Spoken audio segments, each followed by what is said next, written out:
Behind the Shades.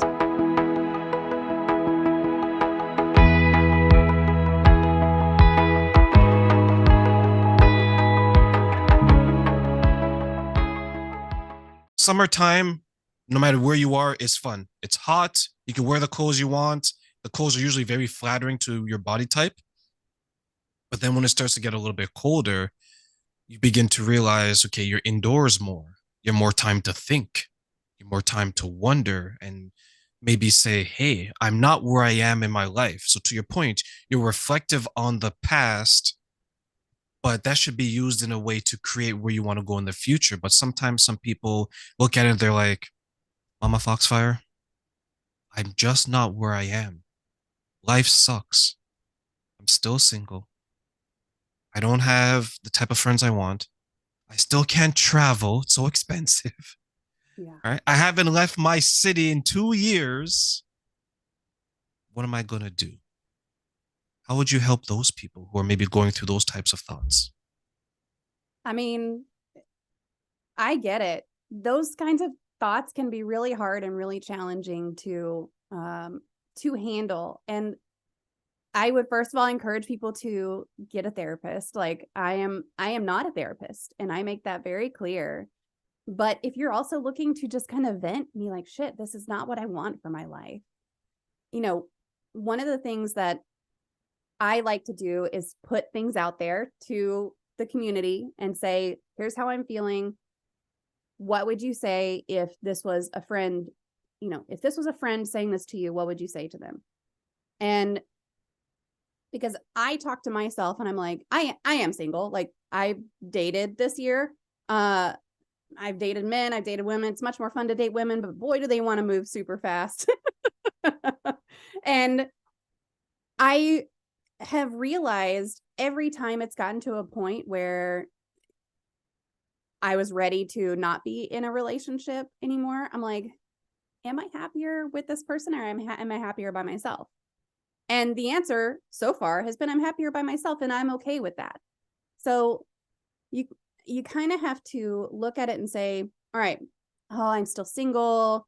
Oh, I'm still this. Oh, I'm still that. Or I'm not happy with this, or I'm not happy with that. Or and then you can start in with that really negative self-talk and say, well, you're single because you're fat. You're single because you're not interesting. You're single because you're whatever.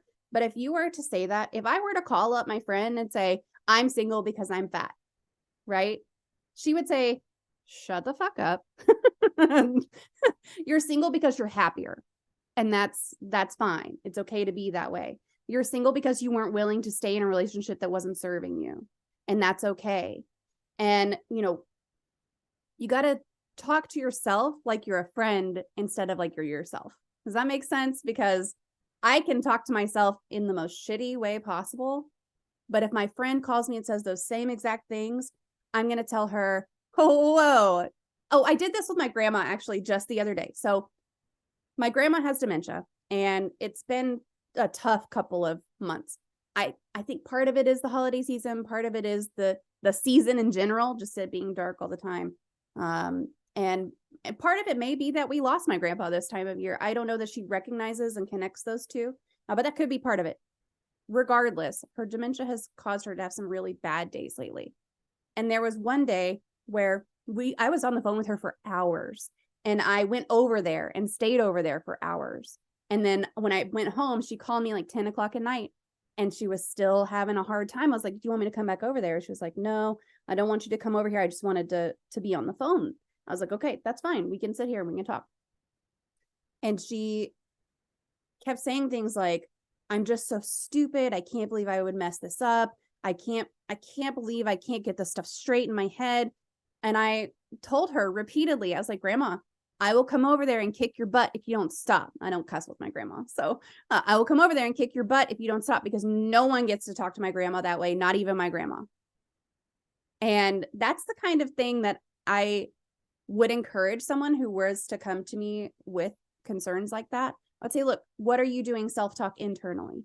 What are you doing? What are you saying to yourself in your head? And how can you change that a little bit to be like, all right, I'm going to give myself some grace and myself some space to handle things the way that I need to handle them. And in the case of my grandma's dementia, that's hard, right? That's hard to do because she's battling her own brain. But so is everyone else. Everyone else is battling their own brain in a different way.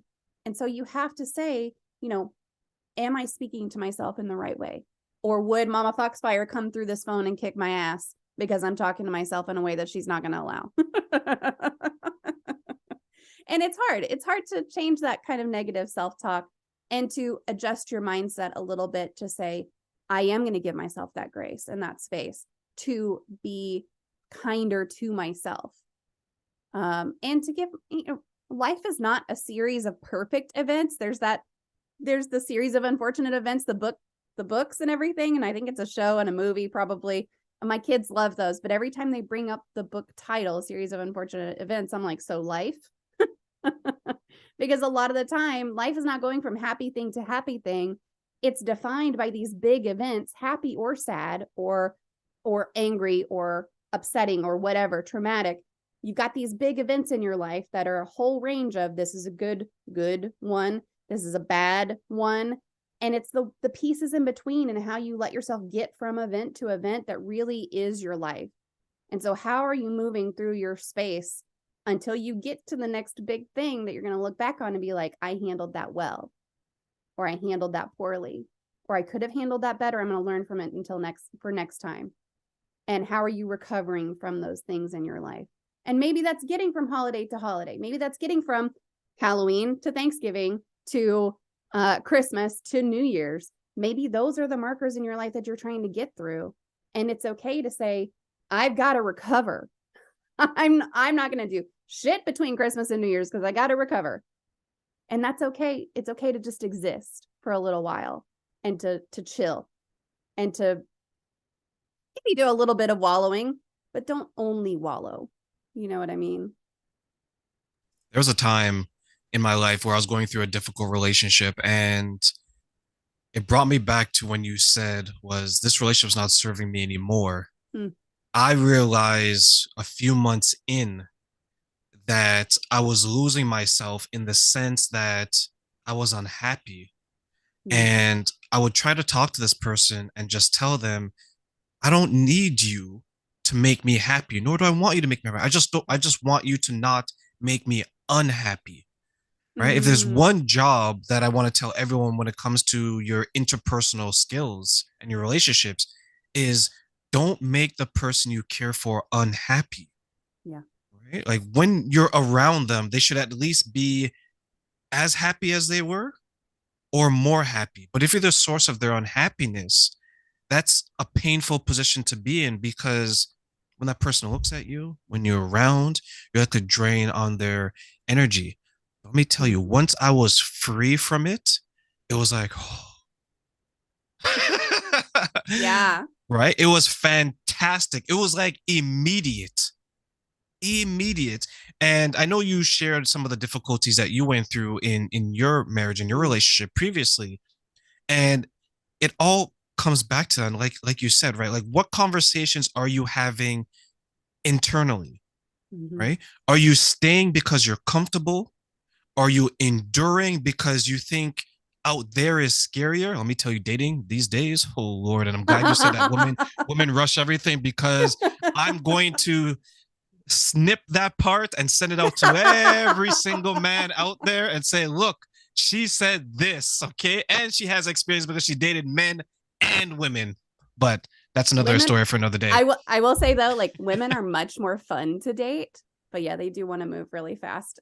Too fast for me, typically. I'm like, don't get that U-Haul yet.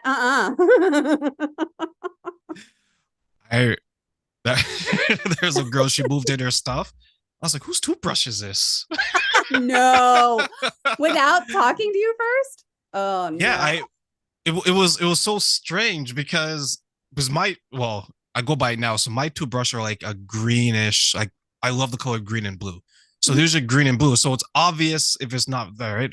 Yeah. Because when I saw hers was like more of it was like a neon color. It wasn't like the stereotypical pink or purple. It was more like a neon color. Yellow or orange or something. Exactly, right? And sometimes when you're so used to a certain routine in your house, you don't even look, you just grab the toothbrush, right? Yep. Or grab whatever. And I grabbed it, I looked it up, and I was like, it was so bright. I'm like, this is not mine. Then I yelled her name. I was like, what's this? And then I went into the medicine cabinet and I saw the feminine hygiene products. I was like, no, this is not happening right now.